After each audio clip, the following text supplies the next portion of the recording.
Now let me show you a pro tip for all the beginners who are using routes in the React application.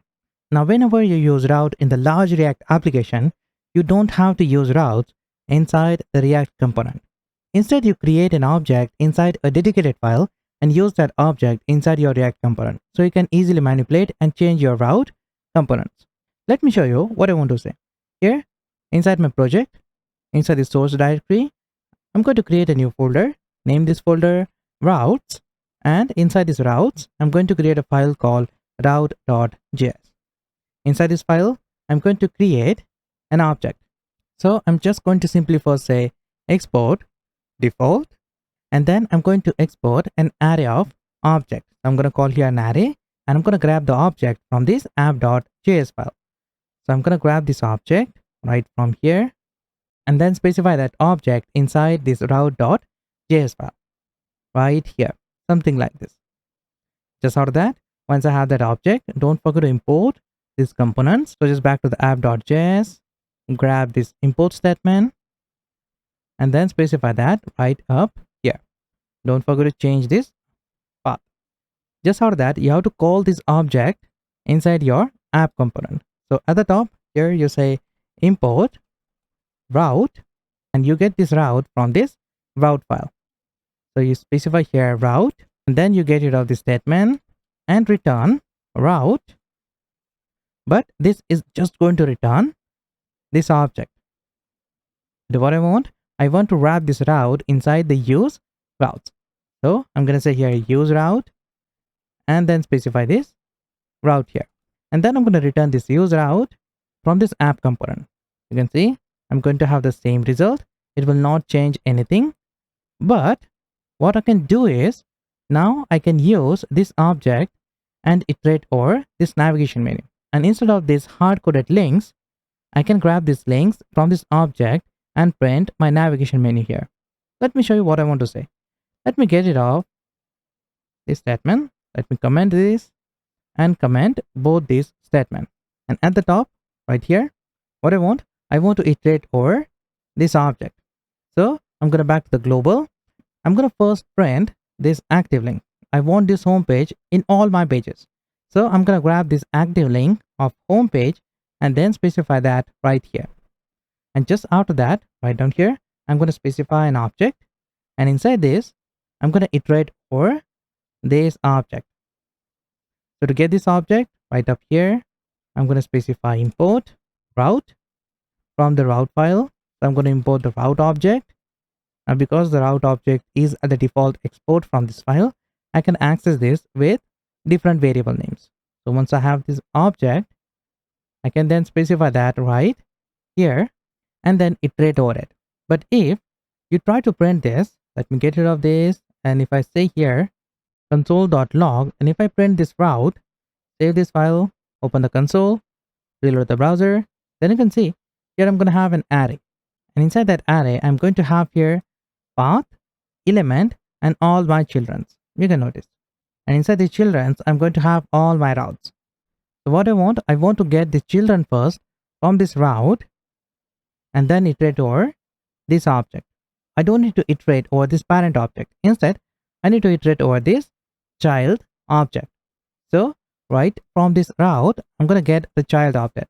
So to get that, as you can see, you already have this syntax.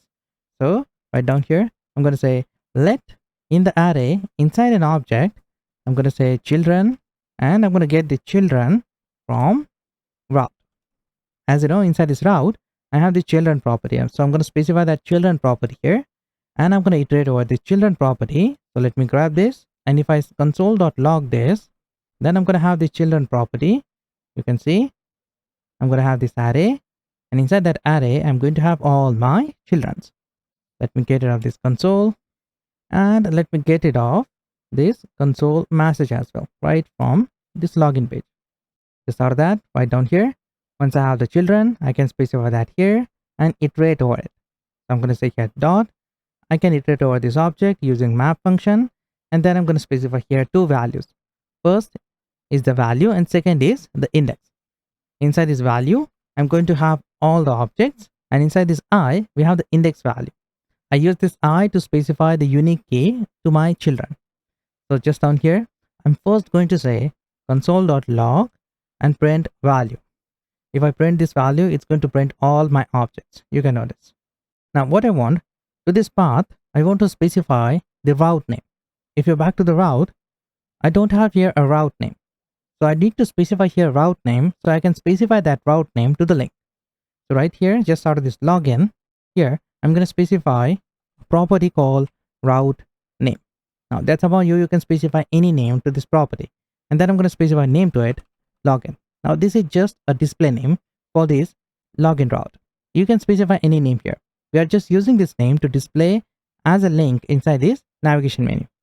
Just out of that, let me copy this, specify that to the dashboard. And this is for dashboard. So I'm going to say here dashboard. Let me copy this, specify that right here, and then specify the settings here. Now, as you know, I don't need to specify any route name to this index because this is the default route for this path. And we already have the home path link imported inside this global file. You can notice. So I don't need to iterate over this home path. I'm just going to iterate over this object, and I also need to specify the protected routes. So I'm going to specify here a comma and say here protected. That's upon you. You can specify any name to this protected property. And now login is not the protected route. So we pass here protected false. Let me do the same for this dashboard, but this time the protected is true because dashboard is the protected route. Let me copy this, specify that here, something like this, save this file, back to the global.js, and here I can access these values. So what I can do is here I'm going to pass dot and then specify route name. This is going to print all the route name, you can see. And now it's also going to print the undefined value. The reason behind this is for this index route, we don't have this route name property. That is why I'm going to get this undefined message.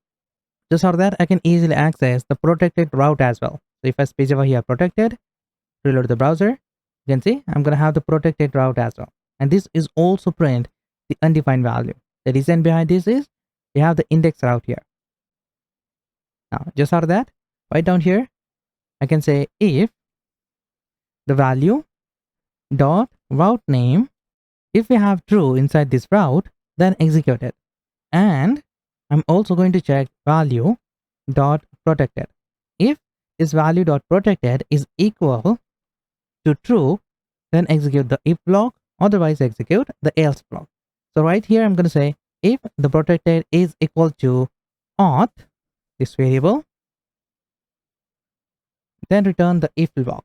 So I'm going to specify here a question mark, and then I'm going to specify this link here. So let me copy this, specify that link here, specify colon, and specify false value. So just I'm going to specify here false. I'm not going to return anything from this else statement. And instead of this hard-coded home right here, I can specify this value route name, something like this. And to this hard-coded path, I can simply specify value dot path. As you know, we have this path property to all these objects. I can specify that here. And we also need to specify the unique key. So we pass here key and pass the index value, this one. And just out of that, we need to return this statement. So instead of these curly braces, I can specify here parentheses. So this will just automatically return this statement. Let me save this. You can see I'm going to have my login page and home page. Now when I click on this login button, it's going to open the dashboard and the setting page. Now I'm the authorized user. So now I can access the dashboard and setting. Now this is going to hide the login page because right now I'm the authorized user. I don't have to log in again. So this will hide the login page. If I click on this logout button again, you can see I'm going to have my home page and the login page. Now if you want to make this login as a default route, then you can copy this active link and then specify the login route here. That's upon you. So you can make this login route default for all the pages. If you have any question, don't forget to comment me down. Like this video if you find anything useful. Subscribe for more latest videos. That is all for now. I will see you in the next one.